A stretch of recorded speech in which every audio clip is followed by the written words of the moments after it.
Hello everybody and welcome back to my channel. I am Sam. I'm an artist, illustrator and an aspiring knitting designer coming to you today from a very sunny, very spring-like, and I'm touching wood at the moment, Republic of Ireland. You can find me around the internet looking for Irish Farm Art. I have a Instagram account, a Facebook page that I so very seldom use, a Twitter account that once again I so very seldom use, but you can find me there if you want to reach out to me, and of course a Ravelry page, a Etsy shop, and if you like to support this channel, I have as well a Ko-fi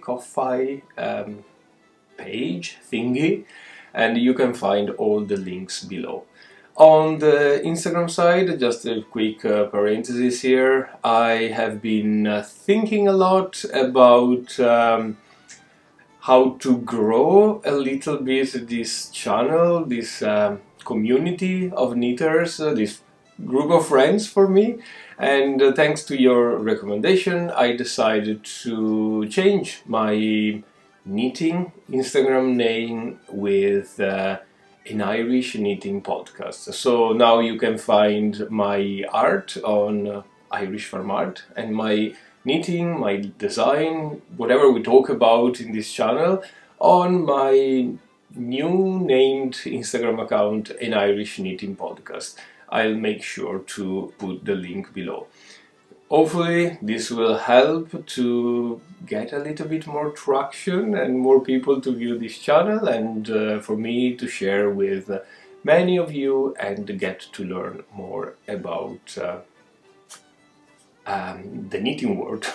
So if you are a new viewer, thank you so much for stopping by. This really means a lot. Please consider to subscribe to this channel, say hi in the comments, and of course click the notification button, the bell button. This is what YouTubers say. I am still not quite familiar with all of this jargon, but you get the gist. This is my knitting podcast, in which I try to follow the classic knitting podcast schedule, talking about finished works, works in progress, and sometimes acquisitions, a little bit of crafty things, art, anything that is happening in my life. Basically, it's sort of my outlet, just because I don't really have a knitting community in Dublin where I live, but this is my knitting community. And if you are a returning viewer, once again, you are so welcome back. Thank you so much for coming back. I haven't been podcasting for a couple of weeks. This because over Easter I was back in Italy, visiting family, friends, getting all the Easter celebrations done. It's been a lovely time over there. I come from the very north of Italy, where the Dolomites Alps are, between Venice. Venice is our capital, and the border with Austria. Over there it was very sunny. The spring was definitely there. But of course we could ski, and I spent Easter Monday on the slopes. There wasn't a lot of snow, but all the slopes were open. There wasn't a lot of people, which was great for a good day of skiing. I think the season will stop very soon. Then I came back to Ireland, and I didn't really manage to knit a lot in order to get content for this channel. But I knit something that we will see in a second. I came back, and the thing is that I spent a week ruffling up knits and trying to get some content for the channel, but I didn't really feel it much. On the top of that, over the weekend I went out and about and I visited a lovely town very close to Dublin called Dunleary. And that happened to be a sort of a designer show, a furniture show, something completely odd that I would never go into. But yeah, I was there. I went in and I got completely in love with a desk. This is going somewhere, don't worry about that. A desk, like a proper wooden desk, beautiful, absolutely over expensive, but absolutely beautiful. And I was like, I must have that. And that really never happens to me. I live in a sort of a tiny apartment in Dublin, and the furniture is a mix between some handmade stuff, some IKEA furniture, and I don't know. The kitchen is what I found, the apartment where I bought it, so on and so forth. It's not nothing like design type of thing. I'm not really fancy like that, but that was really beautiful. So I was thinking, how can I put that in my apartment? And as it happens, I have a spare room which used to be, or tried to be for a while, my art studio. I set it up back a couple of years ago with a lot of those, I think they're called Kallax, IKEA boxes, and a big, massive dining table as desk, and boxes of yarn, a bike, everything. So I was like, yeah, that is the thing. I never use that studio, that office type of thing, and I really want to refurbish that and reorganize it, redesign it, and perhaps it will become my home office and my actually used art studio. When I paint, when I make art, I tend to avoid going into there because it's a very cold room. It's far away from the internet signal. It's quite messy. And yeah, I prefer to bring my easel into the kitchen and do the painting into the kitchen as well. When I am working, I have a 9 to 5 job and I work from home, thank goodness. I work from this table, which is my kitchen table. And once again, in the long run, it's not quite healthy. Saying in the long run, it's been 3 years now. Anyway, so I came back from Dunleary, from this designing show, and I started throwing away everything in the spare room. I had cardboard boxes that I collected over the year to ship my artworks. I had a ton of bubble wrap that I will never use, not even if I, by the chance of God, I'll become a famous painter and I sell all my painting. I'm never gonna use that amount of bubble wrap.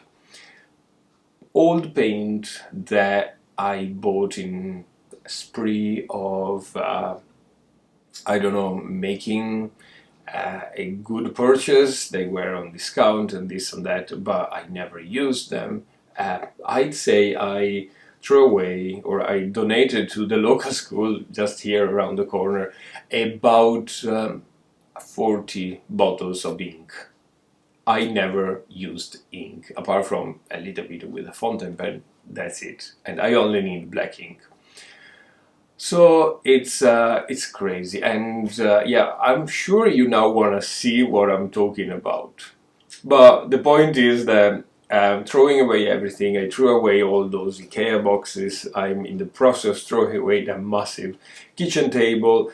It's a mess. So all my energy and focus has been put into the reorganizing of my home office, spare room, art studio-ish. Let me bring you that because you definitely want to see that.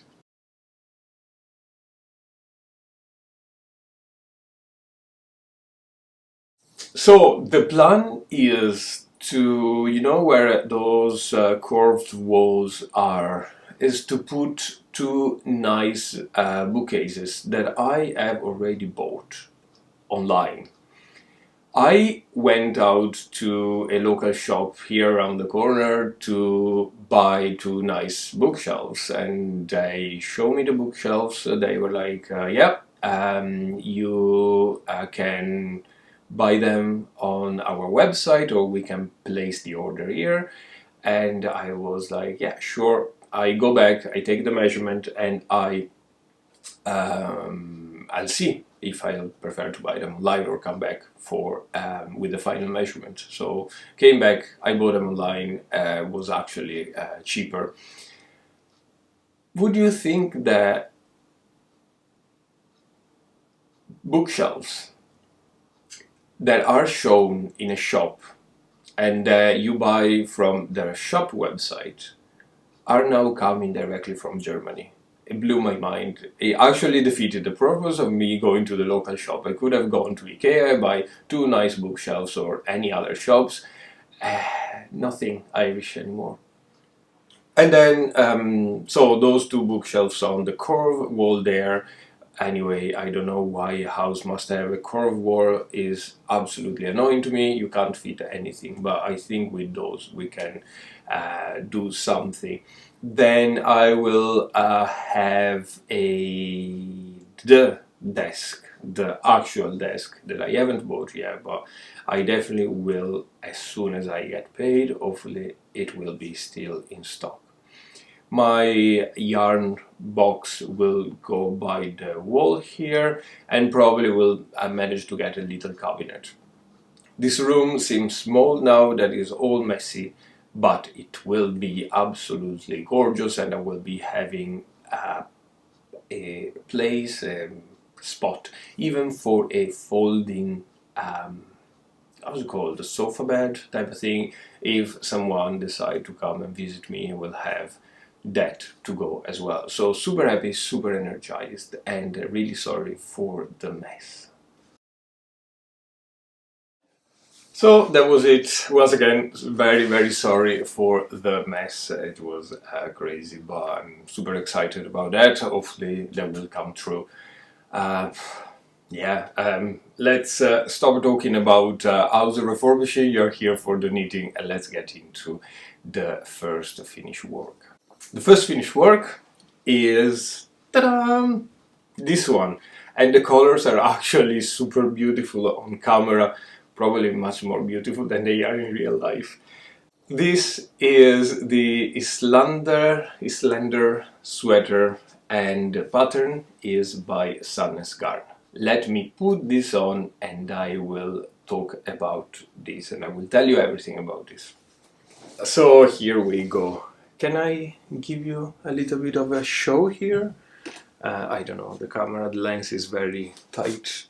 The zoom of the lens is very tight on me, but you get the understanding. So let's start with the description of the garment, and I'll tell you why I knitted this, although you probably know a little bit. This comes from this booklet here. It's actually on the cover. This is from Sadness Garn, the Tema 72 Norwegian Icons. It's a lovely book, and I definitely want to knit everything about this. If you have the chance to get your hands on it, it has 13, 14 patterns, and they are all stunning for men and women as well.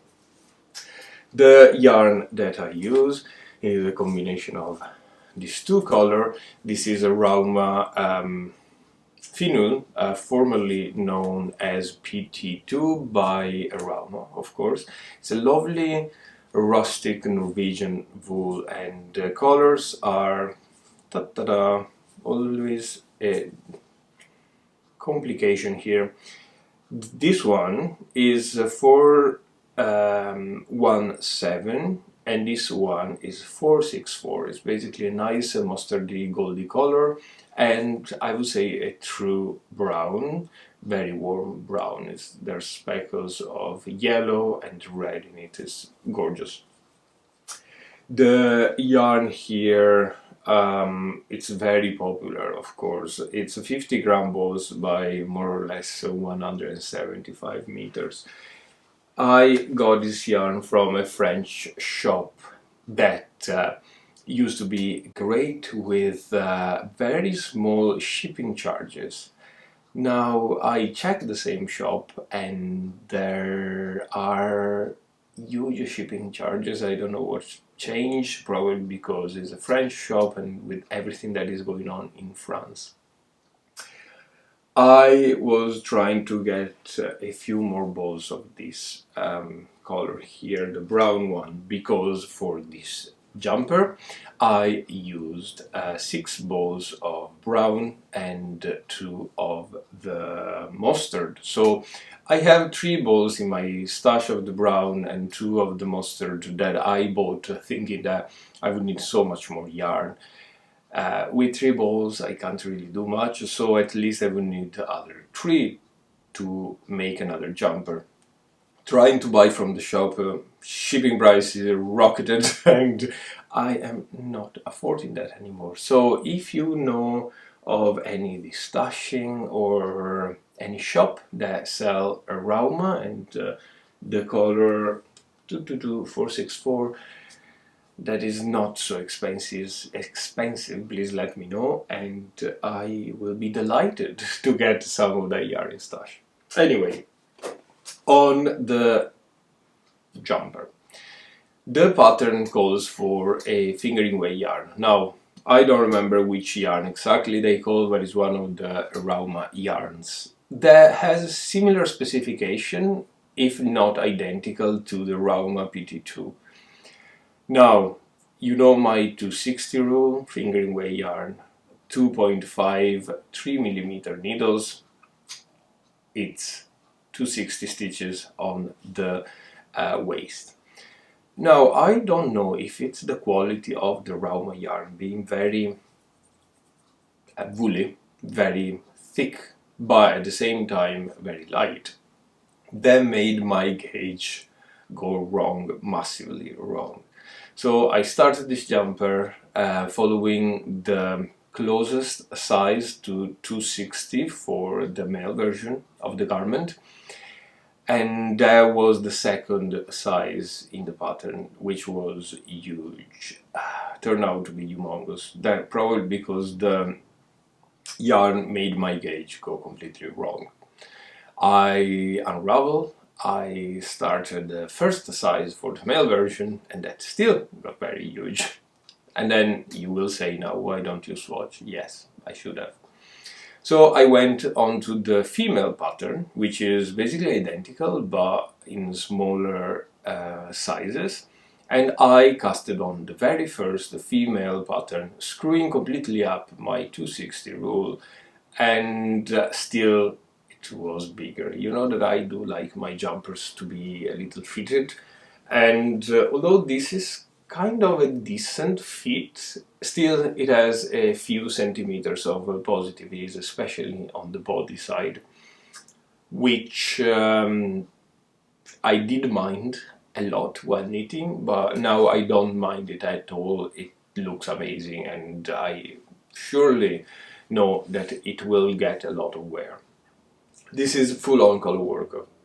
Every stitch of the jumper is in color work, which is difficult if you are not experienced color worker, but at the same time I found it quite repetitive and mindless, and yeah, it was fine. At the end of the day, I did not mind at all. On the collar, the pattern gives you some short rows, and to knit short rows you have to go backward and forwards, which is very difficult with color work. I think I managed to purl in color work, or to understand how to purl in color work quite or right. I'm not fast by any mean, by any consideration, but I think I got the hang of it and it wasn't that terrible. Anyway, why did I decide to knit this? Because if you know, and you for sure know Inga from the knitting tradition, she basically made this same jumper. And I was astonished by the beauty of the color. Usually the Islander sweater, and I do have another in those colors, is knitted in black and white, while white is the background color and black is the contrast or the accent. And I really like that very much. She knitted this beautiful Islander raglan. I don't know if this pattern she used was from Sunness or any other pattern, I forgot unfortunately. But yeah, lovely. So here we go, my first and only finished work for this week. What else to say? Well, nothing else. I would probably need this again in another color, but with the same yarn and same specifications. I think it's amazing. It fits very well, and yeah, again, I don't mind the positives. Right. So we talk about that, and now we can talk about works in progress. And there are a few works in progress here. The first one that I want to show you is this thing. This is almost a hat. So I started this a few weeks ago, probably the same week I was in Italy. I really wanted a ribbed hat with some nice details in cables. I followed for this hat the basic recipe of my North Sider hat that you can find in my Ravelry page. I know that fits very well and I know that I enjoy that, but for the crown, for the head, I really wanted to get some nice cables jotted in. So yeah, I reached the point of starting the creases for the crown, and what did happen? That I don't have any yarn left. So this was a Drops Charisma in a very gray color. Yeah, I need to get some more, but considering everything, I'm not placing a yarn order. Could be very dangerous at the moment in this springy spree of buying stuff. I think this needs to wait. And of course, I don't need a hat on this season, so I'm gonna leave this in my bag. I know that Drops, being a commercial yarn, tends to have consistency in their colors, so here we go. The interesting thing of this hat, in my opinion, is the brim. You cast on with a lovely Italian or tubular cast on, and then there's a sort of a technique to give it a fold in the middle. This is not due to the brim having been folded for a long time, but is actually this stitch pattern that makes the brim fold almost automatically on itself. So every time you wear it, you have a very clean fold. If you want to look at this, check out my North Sider hat on a Ravelry or a Lovecraft. It's a very simple but very effective hat, and is by far my favorite hand knitted hat. If you follow this channel, you know that I had a history in making humongous hat or not fitting hat, and I ended up designing my own, and that fits very, very well. So yeah, first works in progress that we're probably not going to talk about in the very long term anymore. The second one being something that I ruffled up this weekend while organizing my room, waiting for deliveries that never came, and discovering that my furniture is in Germany rather than Ireland. But this is a sock. This is knitted from the cuff and down towards the point, and I really wanted a basic rib sock to get rid of sock yarn. I found that while organizing that situation, I do have ton of sock yarn, and I keep buying it in mind, keeping in mind that I probably need some new colors for some color work, some new designs. I found designing socks is very nice and funny, and something that I really enjoy. So all the time I'm buying sock yarn, keeping the stash, not even recalling. For me, is some sort of I need it for my business, and I'm hair quoting here because it's not really a business, it's just something that I do, hoping that it will become something more. But massive sock yarn stash, and last year around June, sidetracked by watching thousands of podcasters knitting with beautiful stripe yarn, I went out and I bought a lot of rainbow colored yarn in mind the June month of LGBT awareness month. So one of the yarns is this one, which is now this one. This is, I'm reading because I can't remember the name. It's called Lang Fabul Twin. I really hope I pronounced this well. I don't have the label, unfortunately, anymore, but is a 210 meters by 50 grams. Sorry for the light, we are in Ireland. 210 meters by 50 grams, and it comes in twin balls. Now, isn't this quite confusing? What do you think if I say twin yarn? You think the regular perfect sock yarn, so you can from the same ball knit two socks exactly the same. So that's what I thought.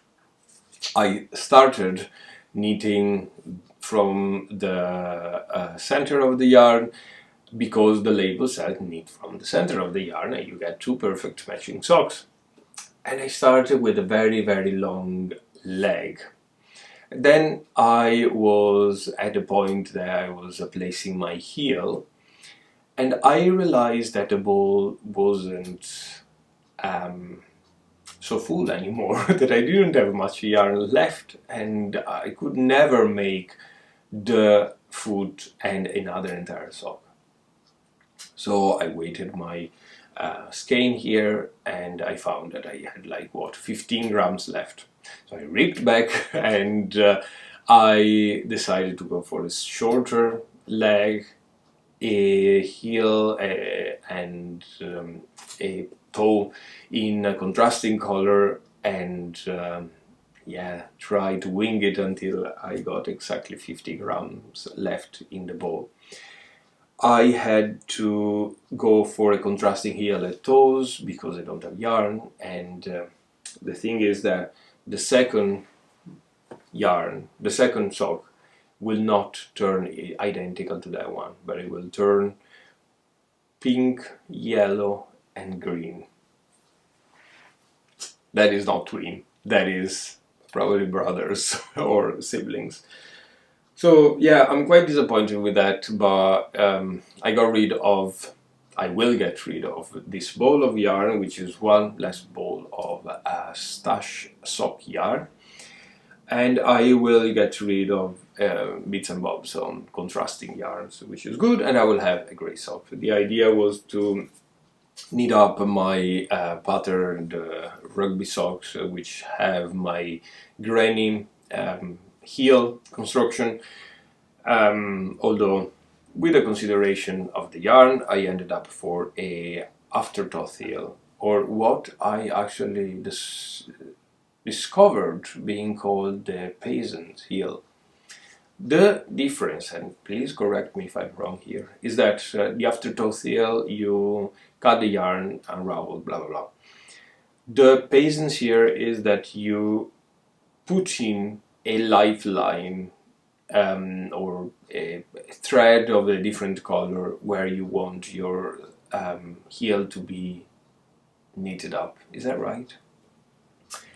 Anyway, that's what I've done here. Another thing that I need your help with is the toe. I made a proper afterthought heel with decreasing on the four sides, like you would knit the toe.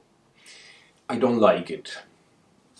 I don't like it. I tried to figure out a way to make a short row heel even like it less with German short rows. So I'm asking you, do you know any other way to make afterthought heels that fits a little better and that are probably different constructions from a toe? Let me know. I'll be really happy. If you have any tutorials as well or any patterns to recommend me, I would love to try. The second sock will be similar to this, but I do have a lot of yarn, sock yarn left, so I'm really eager to learn. Good. Last work in progress. It's all tangled up, but it is this one here. Am I losing stitches? Of course I am losing stitches. Hopefully we are fine. It's this one. This is the Ledal Lerdal. I'm gonna put the title here because I can't pronounce it. Lerdal Jumper by Sannes Garn. I know that in my last episode I was saying leather is spelled L-A-E together, R-D-A-L.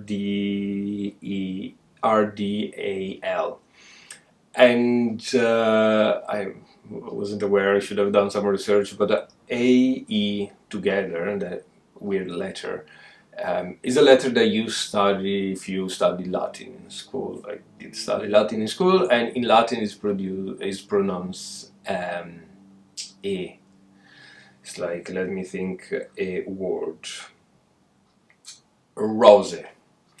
Rose is the genitive of the word rosa, which means rose. The rose means to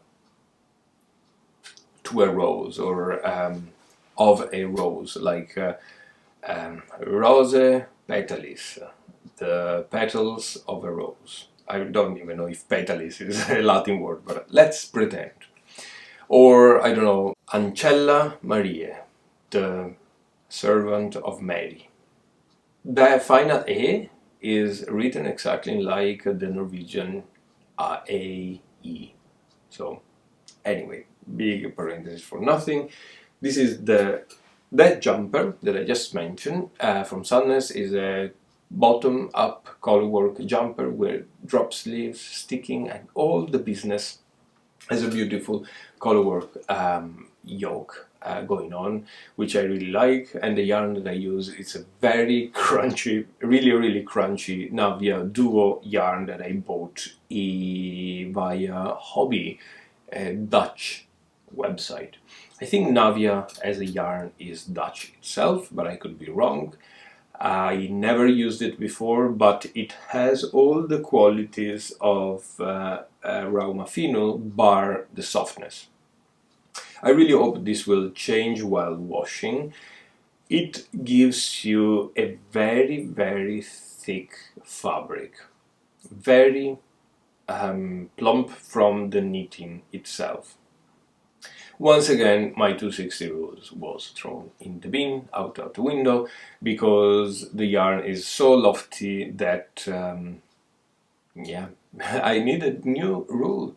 I cast this on, as you remember from the last episode, and I started knitting it. I knitted 3 balls of yarns. Be minded that I only have 6 balls of yarn in the main color. And that was by the pattern, okay, for my size.